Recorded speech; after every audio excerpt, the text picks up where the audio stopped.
Dimona का क्या हाल किया ईरान ने, वो दुनिया ने देख लिया, मैंने दिखा दिया। अब आइए उसके आगे की बात करते हैं। ईरान ने डिमोना के हमले के ठीक बाद इजराइल का एक शहर है अराद, ARAD, अराद, वहां पर अपनी बैलिस्टिक मिसाइल दागी,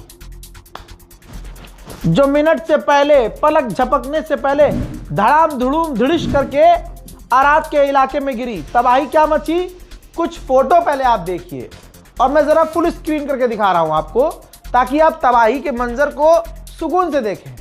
ये इजराइल है हजरात, ये गाजा नहीं है। ये बात अलग है कि ईरान गाजा का बदला इजराइल से ले रहा है।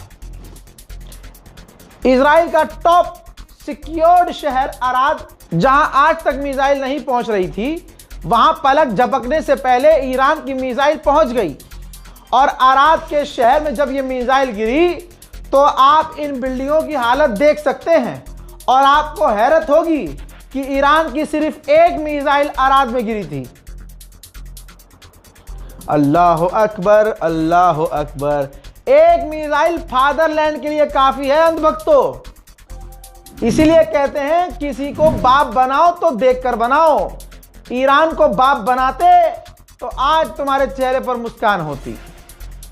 पूरी दुनिया ईरान के पावर का लोहा मान रही है। अभी आपके सामने देख लो ना, ईरान की एक मिसाइल और मोहल्ला इजराइल का पूरा बर्बाद। इस हमले में 50 से 60 लोग इजरायली घायल हैं, भारी तबाही मची है। और आपको आगे की बात बताऊं, ईरान की एक बैलिस्टिक मिसाइल को रोकने के लिए इजराइल के डिफेंस सिस्टम पूरी तरह से फेल हो गए और मिसाइलें जाकर धपाधप गिरी हैं, जिससे तबाही खौफनाक मची है। आइए अब तबाही के कुछ ऐसे मंजर जो आपके लिए जरूरी हैं।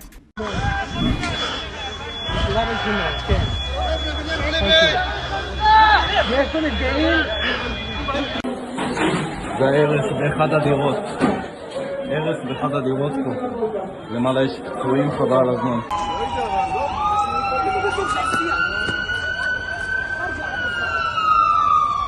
פגיעה ישירה בערד, פגיעה ישירה בערד, פגיעה ישירה בערד.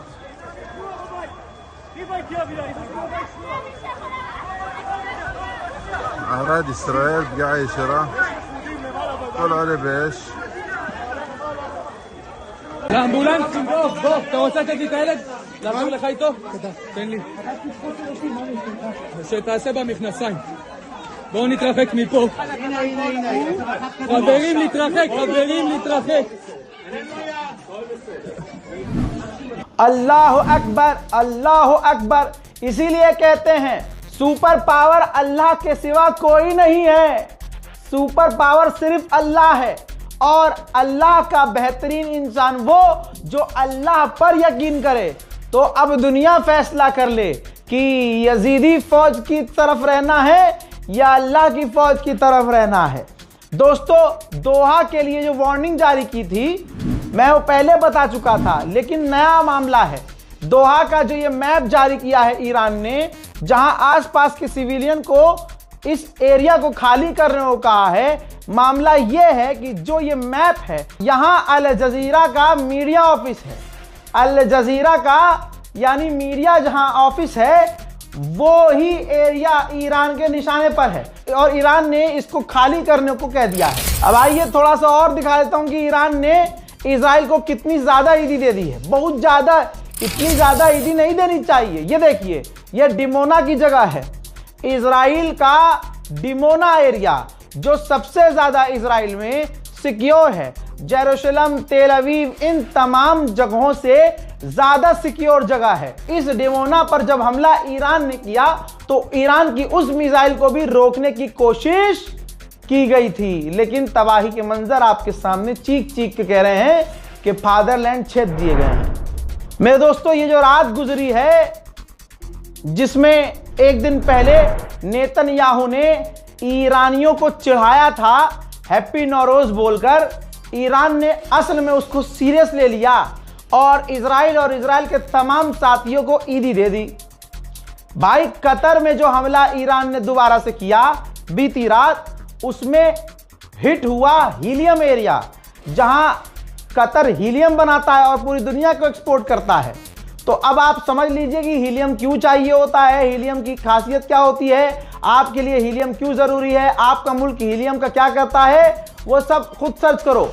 लेकिन पूरी दुनिया को जो हीलियम देता है कतर, वो अब सप्लाई टूट गई है और हीलियम कतर ने बनाना अब बंद कर दिया है। उधर बहरीन में भी अमेरिका के मिलिट्री बेस पर मिसाइलें हिट हुई हैं। भाई एक रात में ऐसे हमले हो रहे हैं पूरे मिडिल ईस्ट में कि ऐसा लग रहा है कि ईरान अकेला नहीं लड़ रहा है, 11-12 लोग लड़ रहे हैं उसकी तरफ से। कौन है वो 12 लोग भाई, दिमाग खुद लगा लो, समझदार ही समझ पाएगा इस चीज को। हजरात, अब ऑफिशियल इस रिपोर्ट के अंदर, इस वीडियो के अंदर मैंने इतनी खबरें दे दी हैं कि पूरे दिन गोदी मीडिया हमारे ही खबरों से खबरें निकालकर आपको चीख के सुनाता रहेगा। ये रहा IRGC का एक बयान जो आपके दिमाग को हिला देगा। IRGC के ईरानियन ऑफिशियल ने कहा है कि हम सुपर पावर बन चुके हैं, अब हमें और किसी चीज की जरूरत नहीं है, अब हमें परमाणु बम की तरफ आगे बढ़ना चाहिए।